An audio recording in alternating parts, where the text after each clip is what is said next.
Maharashtra bulletin, आपला महाराष्ट्र, आपली बातमी।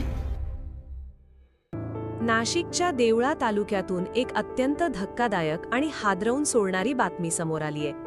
बहिणीला त्रास देण्याच्या वादातून एका शालकाने आपल्याच मेवण्याचा कुऱ्हाडीने वार करून निर्घृण खून केल्याची घटना उघडकीस आलीये। या घटनेने संपूर्ण परिसरात मोठी खळबळ उडालीये। कौटुंबिक वादाने हिंसक वळण घेतले आहे। सरस्वती वाडी येथील 31 वर्षीय प्रकाश रुपेश गांगुर्डे यांची त्यांच्याच शालकाने म्हणजे समाधान भावसा पवारने अत्यंत क्रूर पद्धतीने हत्या केली।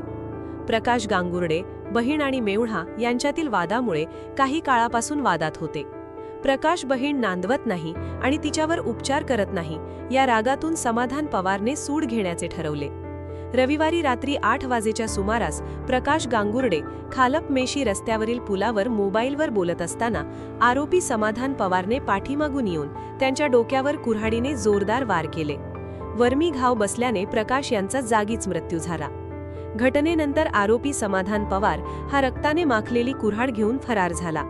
खुनाची माहिती मिळताच देवळा पोलीस आणि स्थानिक गुन्हे शाखेची पथके घटनास्थळी दाखल झाली। सध्या या प्रकरणाचा पुढील तपास सहाय्यक पोलीस निरीक्षक नंदा पाटील आणि पोलीस उपनिरीक्षक विनय देवरे करत आहेत। भर रस्त्यात घडलेल्या या हत्येमुळे नागरिकांमध्ये भीतीचे वातावरण पसरले। पोलीस या फरार आरोपीला कधी गजाआड करतात याकडे सर्वांचे लक्ष लागलेत। महाराष्ट्र बुलेटिनसाठी सोमनाथ जगताप, नाशिक। महाराष्ट्र बुलेटिन, आपला महाराष्ट्र, आपली बातमी।